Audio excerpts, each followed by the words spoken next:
15 കൊല്ലം മുമ്പാണ് ചെന്നിത്തല പായിക്കാട്ട് മീനത്തേതിൽ ചെല്ലപ്പൻ ചന്ദ്രിക ദമ്പതിമാരുടെ മകളായിട്ടുള്ള കല അനിലുമായി വിവാഹിതയാകുന്നത്. അനിലുമായിട്ട് കല വിവാഹിതയാകുന്നു. അവർ ഒരുമിച്ച് താമസിക്കുന്നു. അവർക്കൊരു കുഞ്ഞുണ്ടാകുന്നു. ഇതിനിടയിൽ അനിൽ ദക്ഷിണാഫ്രിക്കയിലേക്ക് പോകുന്നു. ദക്ഷിണാഫ്രിക്കയിലേക്ക് പോകുമ്പോൾ പാലക്കാട്ടുകാരനായിട്ടുള്ള സൂരജുമായി കല പ്രണയത്തിലാണ് എന്നൊരു അഭ്യൂഹം പരക്കുന്നു. അനിൽ തിരിച്ചു വരുന്നു. അങ്ങനെയാണ് ഈ സ്റ്റോറി മുന്നോട്ട് പോകുന്നത്. അതിനുശേഷം കലയെ ആരും കണ്ടിട്ടില്ല. കലയുടെ ബന്ധുക്കൾ തന്നെ വിശ്വസിച്ചിരിക്കുന്നത് കല ആരുടെയോ കൂടെ നാട് വിട്ടുപോയി എന്നാണ്. അനിൽ പിന്നീട് ഇസ്രായേലിലേക്ക് പോയി. അനിലിൻ്റെ കൂടെ ഇവരുടെ എന്ന് പറഞ്ഞാൽ അനിലിൻ്റെയും കലയ്ക്കും ജനിച്ച മകനുണ്ട്. വേറെ വിവാഹം കഴിച്ചു അനിൽ.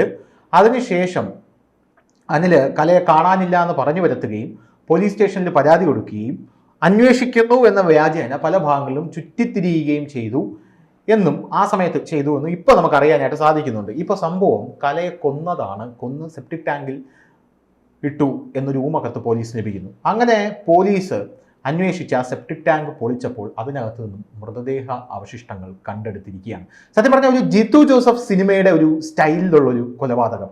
അതായത് കൊലപ്പെടുത്തി കഴിഞ്ഞ് 15 കൊല്ലം കഴിഞ്ഞ ശേഷമാണ് മൃതദേഹം കണ്ടെടുക്കുന്നത്.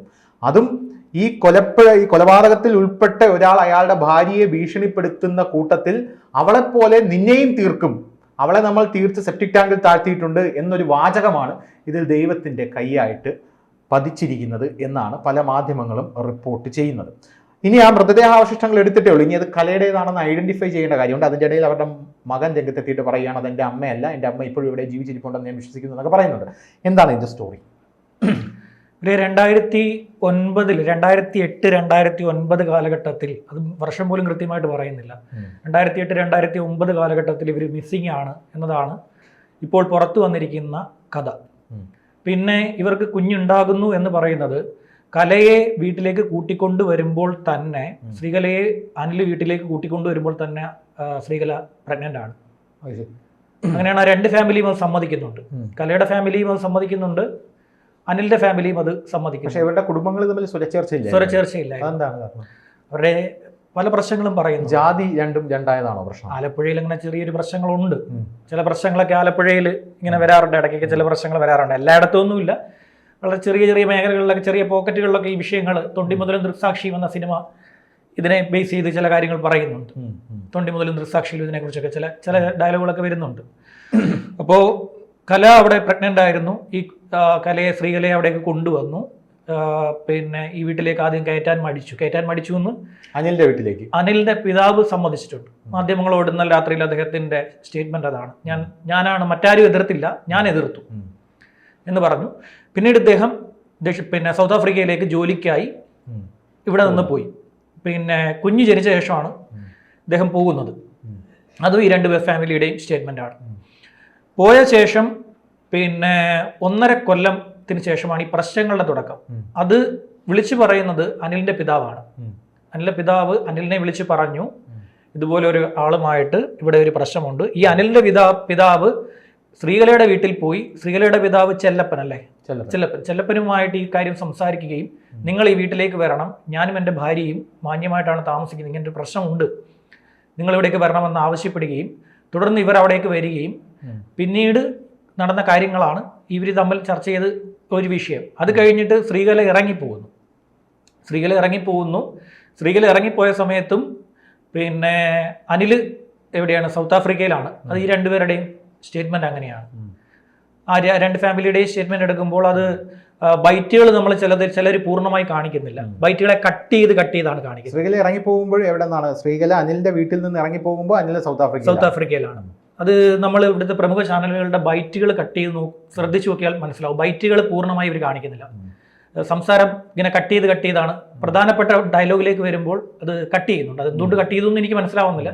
ചിലപ്പോൾ എന്താ പറയുക, ഞങ്ങൾ ചെയ്യുന്ന വാർത്ത ശരിയാണ് എന്ന് പൂർണ്ണമായി സ്ഥാപിക്കാനുള്ള ഒരു പക്ഷേ ശ്രമമായിരിക്കും. അല്ലെങ്കിൽ ആ ബൈറ്റ് എടുത്ത സമയത്ത് ഒന്നുകിൽ മൈക്കിനോ ക്യാമറയ്ക്കോ എന്തെങ്കിലും പ്രശ്നം വന്ന് കാണും. ചിലപ്പോൾ വാക്കുകൾ വീണ്ടും പറഞ്ഞ കാര്യം തന്നെ ആവർത്തിച്ചത് കൊണ്ട്, സമയ ചുരുക്കം കൊണ്ട് ചിലപ്പോൾ കട്ട് ചെയ്തായിരിക്കും. ചില ബൈറ്റുകളൊക്കെ കട്ട് ചെയ്ത് കണ്ടു. പക്ഷേ ചില മീഡിയാസിനകത്ത് ഇത് പൂർണ്ണമായിട്ടൊരു ബൈറ്റുകൾ ഞാൻ കണ്ടു. അപ്പോൾ ഇവർ രണ്ടുപേരുടെ സ്റ്റേറ്റ്മെന്റ് ഇത് ശരിവെക്കുന്നുണ്ട്. ഈ രണ്ടുപേരും പറയുന്നുണ്ട്. അതായത് ഈ കലയുടെ സഹോദരനും പറയുന്നുണ്ട്, അനിലിന്റെ പിതാവും ഈ സ്റ്റേറ്റ്മെന്റ് ആണ് പറയുന്നത്. അതുപോലെ തന്നെ സഹോദരന്റെ ഭാര്യയും ഇതേ രീതിയിലുള്ള സ്റ്റേറ്റ്മെന്റുകൾ പറയുകയും ചെയ്യുന്നുണ്ട്. അപ്പോൾ അതിനുശേഷമാണ് ഈ സംഭവം ഉണ്ടാകുന്നത്. അതായത് 2008-2009 കാലഘട്ടത്തിൽ ഇവർ മിസ്സിംഗ് ആവുന്നു. അതിനുശേഷം അനിൽ നാട്ടിലേക്ക് വരുന്നു. അനിലിനോട് എല്ലാവർക്കും ഒരു സഹാനുഭൂതിയായിരുന്നു ഈ കാര്യത്തിൽ. അനിൽ പറഞ്ഞിരിക്കുന്ന ഒരു സ്റ്റേറ്റ്മെന്റ്, അനിൽ അവിടെ നിൽക്കുമ്പോൾ ഇപ്പോൾ ഈ കേൾക്കുന്നവരായിരിക്കും ഞാൻ അനിലിനെ ന്യായീകരിക്കണം. അനിലിനെ ന്യായീകരിക്കുന്ന കാര്യമൊന്നുമല്ല ഞാൻ പറയുന്നത്. അനിലിനോടൊരു സഹാനുഭൂതി എന്തുകൊണ്ട് കാണിച്ചു എന്നതിൻ്റെ കാര്യമായിട്ട് സഹോദരൻ്റെ ഭാര്യ പറയുന്നുണ്ട്. ശോഭ പറയുന്നുണ്ട് ഈ കാര്യം. പിന്നെ അനിൽ നാട്ടിലെത്തുന്നു. അനിൽ അവിടെ ഇരിക്കുമ്പോൾ തന്നെ പിതാവിനോട് ആവശ്യപ്പെട്ട കാര്യം മകനെ ഒരു കാരണവശാലും കൊടുക്കരുത്, ഇല്ലെങ്കിൽ ആ കുട്ടിയും നമുക്ക് നഷ്ടപ്പെടും എന്ന് പറഞ്ഞുകൊണ്ട് അനിൽ പിതാവിനോട് ദക്ഷിണാഫ്രിക്കയിൽ നിന്ന് പറഞ്ഞു മകനെ കൊടുക്കരുത്, പോന്നെങ്കിൽ പൊയ്ക്കോട്ടെ, മകനെ കൊടുക്കരുത് എന്ന് പറഞ്ഞു എന്നതാണ് ഇവരുടെയൊക്കെ സ്റ്റേറ്റ്മെന്റ്. ഇവരുടെയൊക്കെ സ്റ്റേറ്റ്മെന്റുകൾ കേട്ട് നോക്കിയാൽ മതി. ആദ്യഘട്ടത്തിലേതാണ്. ഇനിയിപ്പോൾ ഇത് മാറുമോന്നൊന്നും പറയാൻ പറ്റില്ല. ചിലപ്പോൾ പോലീസ് സംസാരിച്ച കാര്യങ്ങളെക്കുറിച്ച് ഇനിയിപ്പോൾ എന്തെങ്കിലും ഗ്രാഹ്യം എടുത്തു.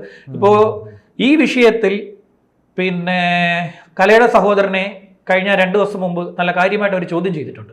കലയുടെ സഹോദരന് വീട് വയ്ക്കാനും വാഹനം വാങ്ങുന്നതിനും പണം നൽകിയത് ഈ പ്രതികളാണ് എന്നതാണ് പോലീസ് പറഞ്ഞിരിക്കുന്ന ഒരു പ്രധാനപ്പെട്ട കാര്യം.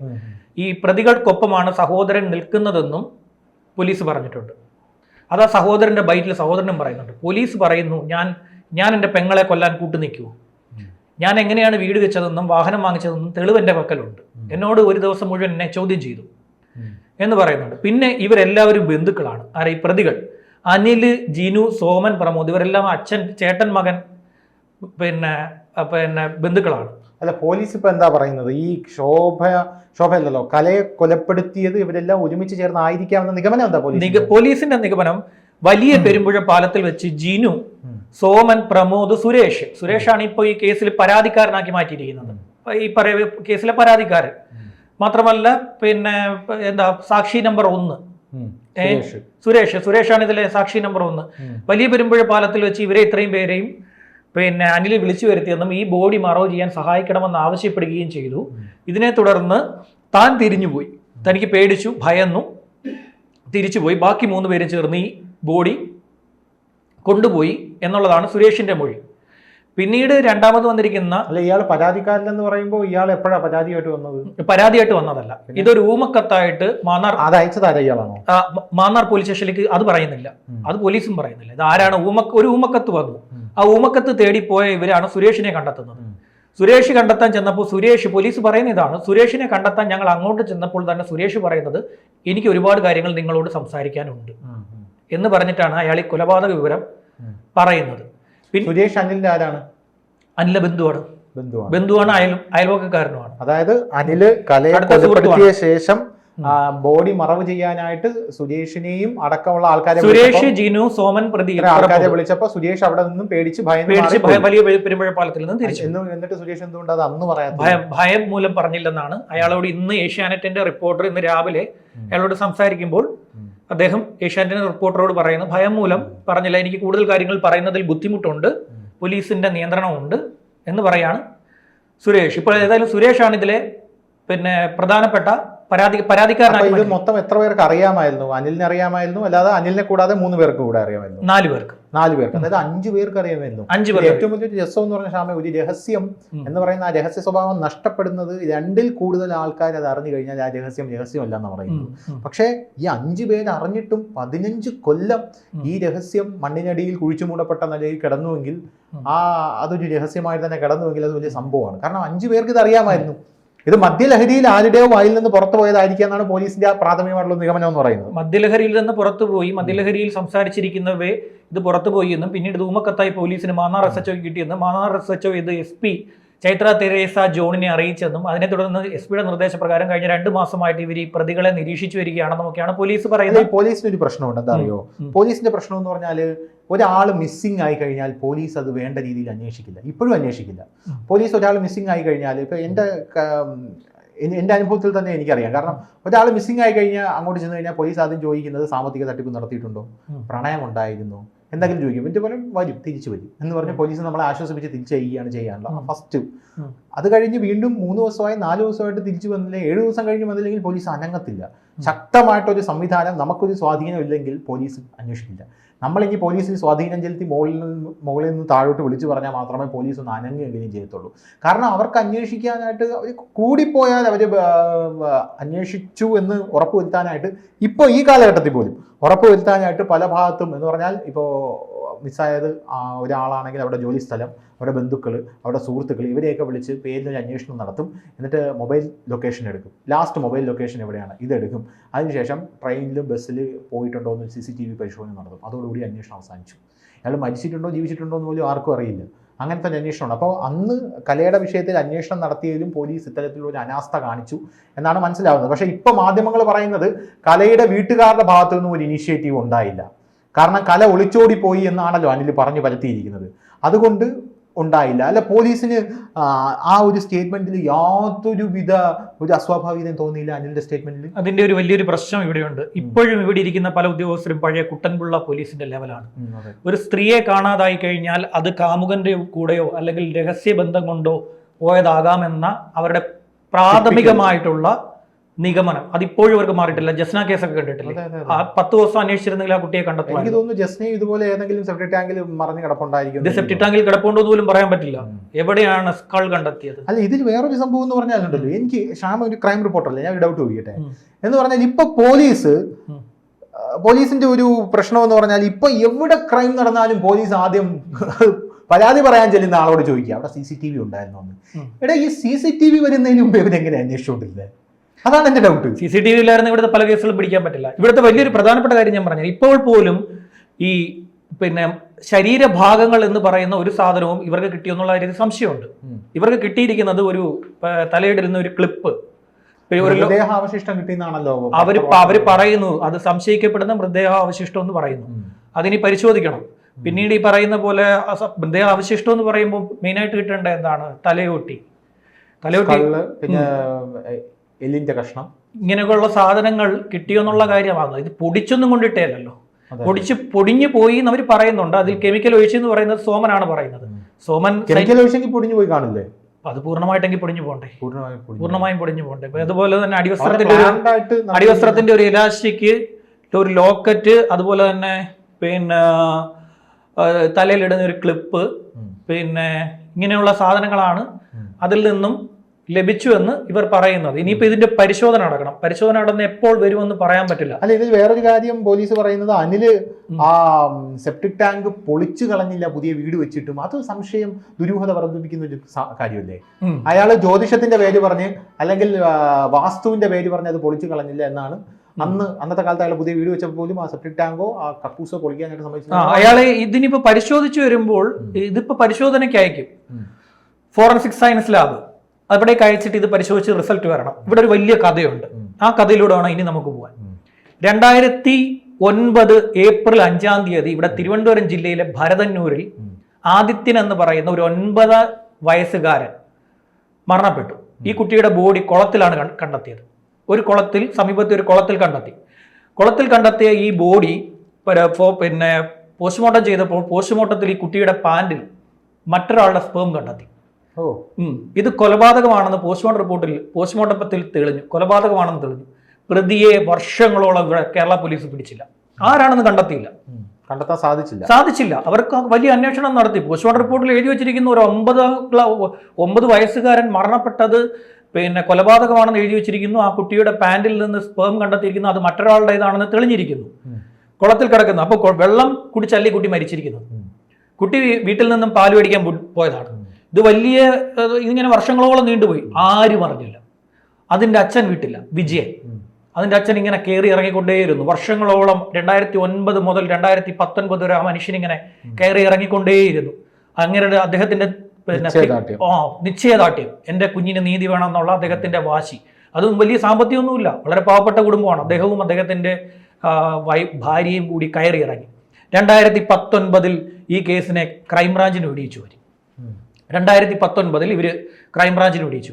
ക്രൈംബ്രാഞ്ചിന്റെ DYSP K. ഹരീഷൻ, അദ്ദേഹമാണ് ഹരിപ്പാട് ഏവൂരിലെ രാമപുരം ക്ഷേത്രത്തിന്റെ സമീപം ട്രെയിൻ തട്ടി മരിച്ച നിലയിൽ പിന്നീട് കണ്ടെത്തിയത്. കഴിഞ്ഞ വർഷം ട്രെയിൻ തട്ടി മരിച്ച നിലയിൽ കണ്ടെത്തിയ K. ഹരീഷൻ DYSP ആയിരുന്നു.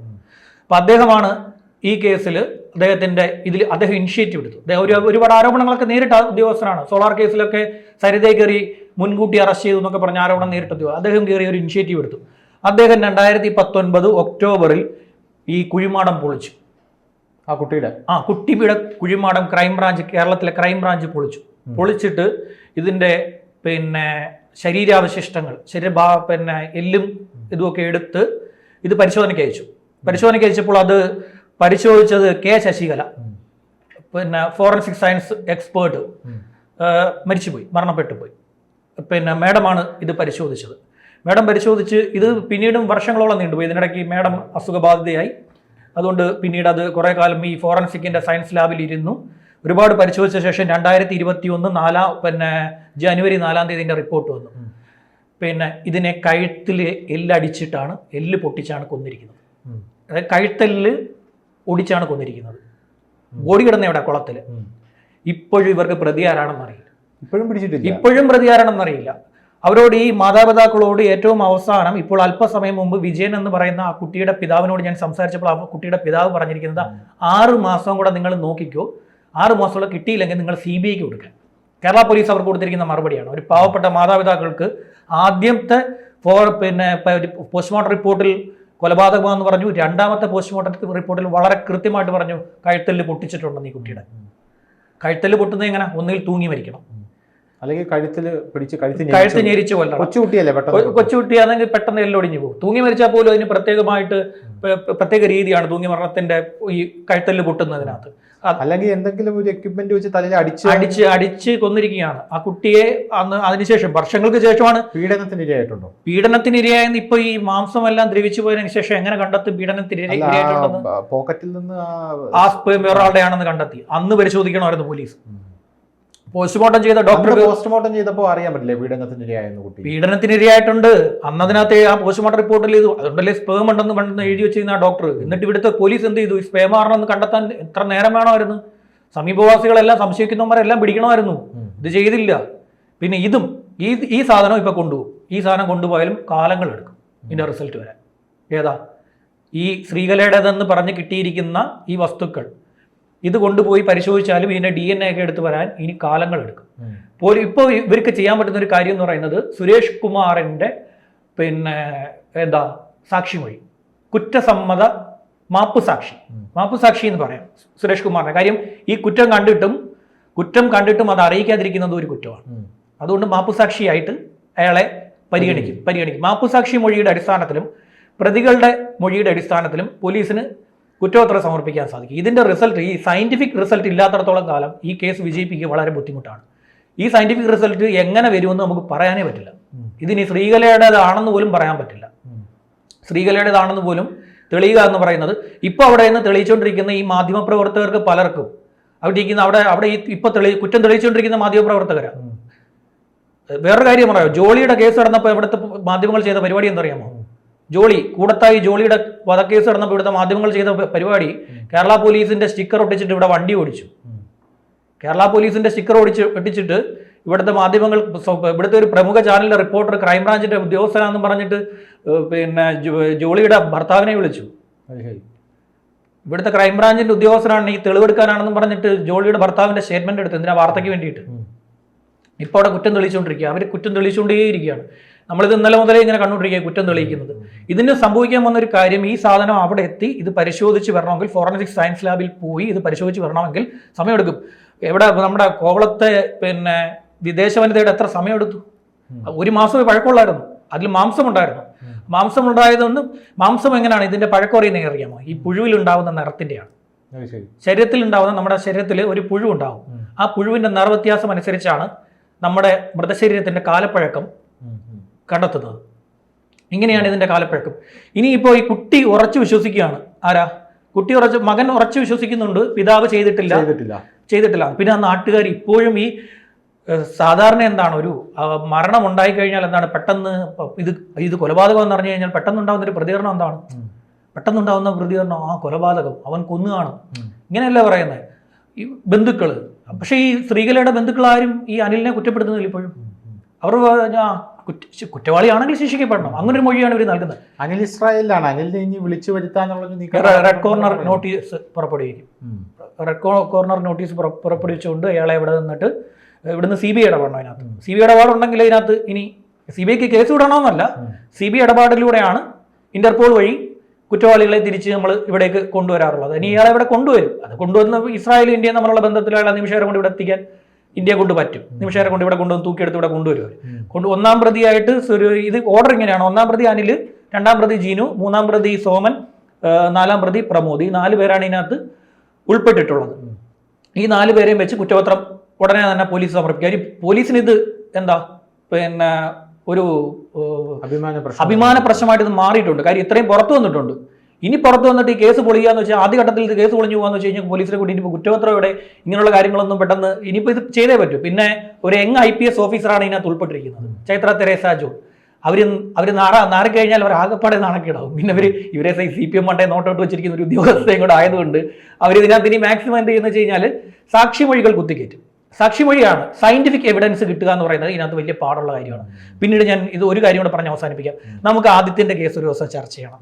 ആ കുട്ടിയാണ് ഏറ്റവും പ്രധാനമായി ഇവിടെ ചർച്ച ചെയ്യപ്പെടേണ്ടത്. അത് ഒരു മീഡിയയും കാര്യമായി അതിനെ കൈകാര്യം ചെയ്തില്ല. ആ കുഴി മാന്തിയ സമയത്ത് ഇവിടെ വലിയ ലൈവായിരുന്നു. രാവിലെ മുതൽ വൈകിട്ട് വരെ ഇവിടുത്തെ എല്ലാ ചാനലും കൂടെ കൊണ്ടിട്ട് ലൈവ് ചെയ്തു. ഇത്രയും കാലമായിട്ട് ആ കുട്ടിക്ക് നീതി കിട്ടിയിട്ടില്ല. പിന്നെ ആരും വേണ്ടി അതും ചർച്ച ചെയ്യണം. നന്ദി.